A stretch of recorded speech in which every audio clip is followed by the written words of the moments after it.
আসসালামু আলাইকুম। আশা করছি সকলে ভালো আছেন। আজকের এই ভিডিওতে আমি আপনাদের এই টিভিটির কাজ দেখাবো। অনেকেই ভাবতেছেন, ভাই আজকে আমাদের একটি চলমান টিভির আবার কি কাজ দেখাবে। আসলে ভাই এই টিভিটি চলমান হলেও এর ডিসপ্লেতে আমরা যে গ্রাফিক্স দেখতে পাচ্ছি, এই গ্রাফিক্সে প্রবলেম আছে। আপনারা হয়তো বা ক্যামেরায় সেই বিষয়টি বুঝতে পারতেছেন না, তবে খালি চোখে আসলে টিভিটি একদম দেখার উপযোগী নয়। আমি যদি একটু আপনাদের কাছ থেকে দেখাই, দেখুন এখানে যে ছবির উপরে নিশ্চয় বুঝতে পারছেন যে ডান থেকে বামে অনেক লাইন লাইন পড়ে গেছে, মানে একটি পিক্সেল জ্বলতেছে তো অপর পিক্সেলটি অফ অফ অবস্থায় আছে। আর এই অবস্থাতে আমরা যদি টিভিটা দেখি, সেক্ষেত্রে টিভির যে পিকচার কোয়ালিটি সেটি একদম বাজে। আর এই অবস্থাতে মোটেও টিভিটা আসলে দেখার উপযোগী নয়। আপনারা হয়তো বা ক্যামেরাতে বিষয়টি অতটা ভালোভাবে বুঝতে পারতেছেন না, মনে করতেছেন যে টিভির স্ক্রিনটা একদম পরিষ্কার। তবে ভাই প্রত্যেকটি পিক্সেল, মানে একটি উপরে পিক্সেলটি জ্বলতেছে তো নিচেরটি অফ আছে, এবং নিচের পিক্সেলটি যে অফ আছে তার পরে টেবা জ্বলতেছে। এভাবে মানে একটি পিক্সেল অন আছে, একটি পিক্সেল কাজ করতেছে এবং অপর পিক্সেলটি বন্ধ, তারপরে পিক্সেলটি আবার চলতেছে, তারপরে পিক্সেলটি বন্ধ। অর্থাৎ পুরো ডিসপ্লেতে এই অবস্থাটি হয়ে গেছে। এই হচ্ছে এই টিভির সমস্যা। এই টিভিটি আমার কাছে পাঠিয়েছে নাটোর থেকে ভাই রাজীব। তিনি আমাকে এই টিভিটি রেডেক্স কুরিয়ার সার্ভিসের মাধ্যমে রিপেয়ারের জন্য পাঠিয়েছে। টিভিটির ব্র্যান্ড হচ্ছে হাইসিনিস। এটি চাইনিজ 43 ইঞ্চি একটি স্মার্ট এলইডি টিভি। তো যাই হোক, আমরা টিভির এই সমস্যাটি রিপেয়ার করার জন্য প্রথমে টিভিটি খুলে নেই।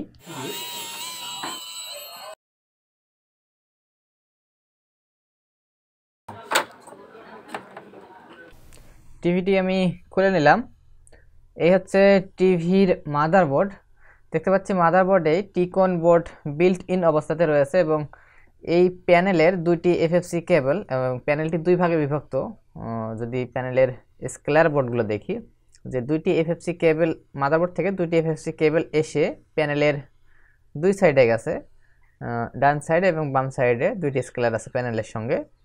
আর এটি হচ্ছে এইইও কোম্পানির একটি 43 ইঞ্চি প্যানেল, যার মডেল নাম্বার হচ্ছে এটি।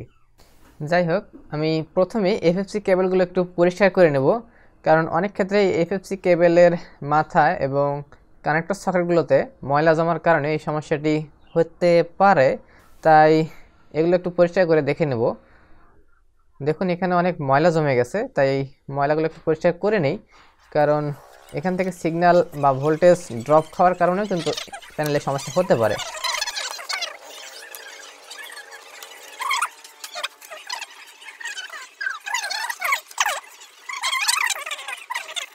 এফএফসি কেবলগুলো পরিষ্কার করে আমি আশানুরূপ তেমন কোনো ফল পাইনি, ডিসপ্লের অবস্থা একই আছে। তাই আমি এখন যে কাজ করব সেটি হচ্ছে সমাধানের জন্য আমি এই পাশের বাম সাইডের LC1 LC2-তে যথাক্রমে ভিজিএল এবং ভিজিএইচ লাইন জাম্পার কানেকশন করেছি। LC1-এ দিয়েছি ভিজিএইচ ভোল্টেজ এবং LC2-তে দিয়েছি ভিজিএল ভোল্টেজ। তো এই হচ্ছে জাম্পারগুলো আমি কানেকশন করেছি একটু মোটা তার দিয়ে, একদম মাদারবোর্ড থেকে, যেহেতু অনেক দূরে লাইনটি টানতে হয়েছে। তো এই অবস্থাতে আমরা টিভিটা একবার অন করি, দেখি আমাদের সমস্যার অবস্থাটা কি। আমি টিভিটি অন করতেছি। এটি স্মার্ট টিভি হওয়া একটু সময় লাগবে। দেখি আমাদের টিভির স্ক্রিনের অবস্থা। স্ক্রিনের অবস্থা যেটা মনে হচ্ছে, আসলে ক্যামেরায় এত নিখুঁতভাবে বোঝা মুশকিল, একটু কাছ থেকে গেলে এখানে যে লাইন, মানে লম্বা লম্বি যে লাইনগুলো আসতেছে, এর আগে আমি প্রথমে ভিডিওতে দেখাইছি, সেই সমস্যাটি দেখুন। হ্যাঁ, সেই সমস্যাটি এখনও আছে, কিন্তু এখানে MMP, এখানে যদি লোগোতে একটু ভালো করে খেয়াল করেন, যে একটা লম্বা লম্বি রেক, আসলে এটি এখনও আছে এবং বোঝা যাবে। কাছে যাও, এই যে গেছে, এই যে দেখুন এখানে যে লম্বা লম্বি রেক, এটি কিন্তু এখনো আছে, কালো যে রেক,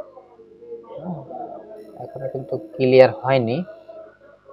তো এটি এই সমস্যার কারণে কিন্তু আমাদের স্ক্রিনে যে ছবি আসতেছে, সেই ছবির মানও ভালো লাগতেছে না, ছবির মান খুবই খারাপ এবং স্ক্রিনটি জাম্প করতেছে হালকা। সমস্যার সমাধান হয়নি। তো এই স্কেলার বোর্ডের এই প্যানেলের বাম সাইডেও এই LC1 LC2 এর লাইন আছে। তো সেই লাইনগুলো কোন লাইন সেটা একটু বাহির করা কষ্টকর, এজন্য আমি যেটি করব সেটি হচ্ছে কুল টেস্টিং করতে হবে আমাকে। দেখুন এই যে লাইন আমরা খুঁজে পাইছি বাম সাইডে LC1 LC2, এখান থেকে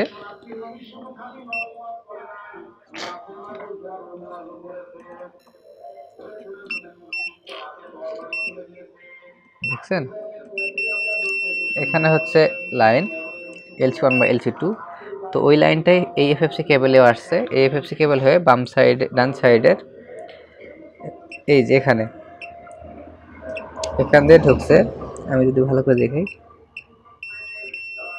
এখানে হচ্ছে LC1 LC2 এর লাইন, এবং এই লাইনটি গেছে হচ্ছে একদম ডান সাইডের এই কফে। দেখুন এই যে এখানে ক্লিক শুনতে পাচ্ছেন, বিপ ব্লিপ মিটার বিপ নিশ্চয় শুনতে পাচ্ছেন, এই লাইন।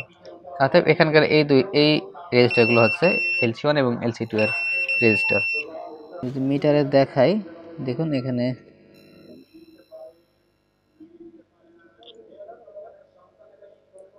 দেখুন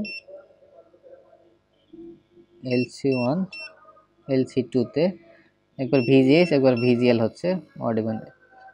এখানে দেখুন এখানে হচ্ছে এই চারটি রেজিস্টার মিলে আর কি LC1 LC2 এর কাজ করতেছে। আমি এখন যে কাজটি করব সেটি ডান সাইডের, বাম সাইডে তো কাজ করলাম, আবার ডান সাইডে ঠিক একইভাবে আমি কাজটি করব না, আমি একটু ভিন্ন পন্থা অবলম্বন করব, আপনাদের আমি দেখাবো।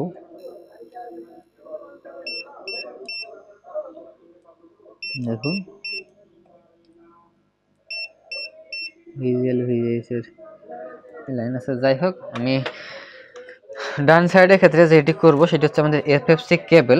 দেখুন এই হচ্ছে এফএফসি কেবল, আর এই এফএফসি কেবলের এই দুটি লাইনের কালার একটু চেঞ্জ হয়ে গেছে। আর এই দুটি লাইন হচ্ছে LC1 এবং LC2 এর ভোল্টেজ, অর্থাৎ VGS ভোল্টেজ। এই বেশি ভোল্টেজ প্রবাহিত হওয়ার কারণে লাইনগুলো এই কালার এরকম হয়েছে। আচ্ছা যাই হোক, এখান থেকে যে ডান সাইডে আরও কিছু লাইন আছে, আমি খুলে নিই। এফএফসি কেবলটা আমি এখানেই কাজ করব। এই এফএফসি কেবলের এই ডান সাইডের লাইনগুলো আসলে এখানে নো কানেকশন, কোনো কানেকশন নেই ওই সাইড থেকে LC1 এবং LC2 এর পরে। অড এবং ইভেন্টের লাইন যে ঢুকছে সেটা হচ্ছে কালো হয়ে গেছে, লাইন বোঝা যাচ্ছে নিশ্চয়ই। তো এখান থেকে আমি হাতে নিয়েছি টেপ,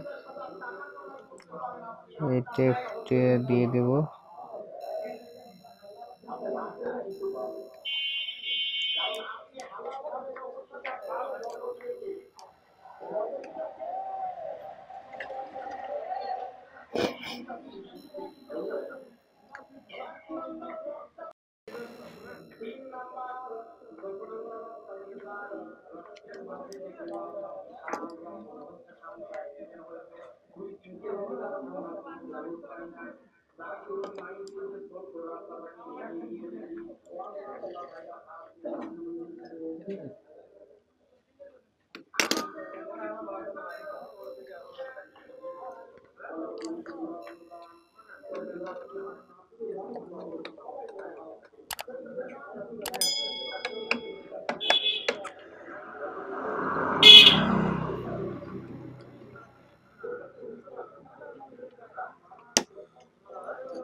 এই সাইডের LC1 LC2 এর লাইন টেপ দিয়ে বন্ধ করা হলো, এবং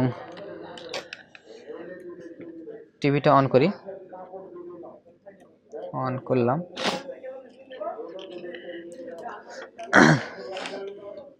লাইট চলে আসছে।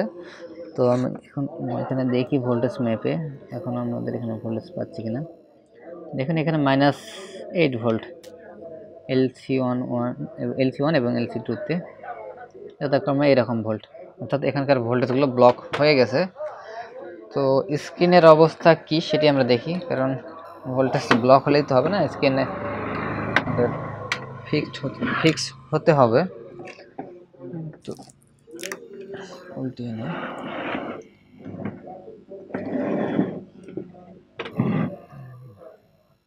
স্ক্রিনের অবস্থা এখন দেখুন একদম ক্লিয়ার।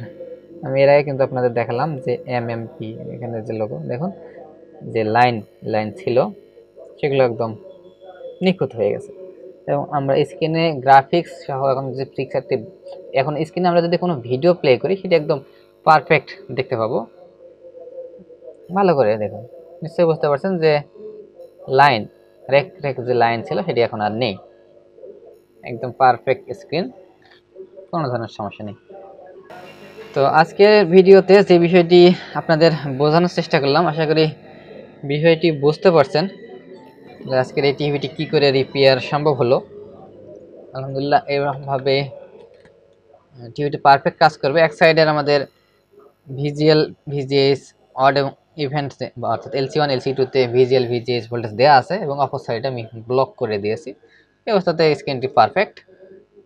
আশা করি এই অবস্থায় টিভিটি ভালোই সার্ভিস দিবে। তো আজকের এই ভিডিওটি দেখার জন্য সকলকে ধন্যবাদ। দেখা হবে আপনাদের সামনে আগামী ভিডিওতে। সকলে ভালো থাকবেন। আল্লাহ হাফেজ।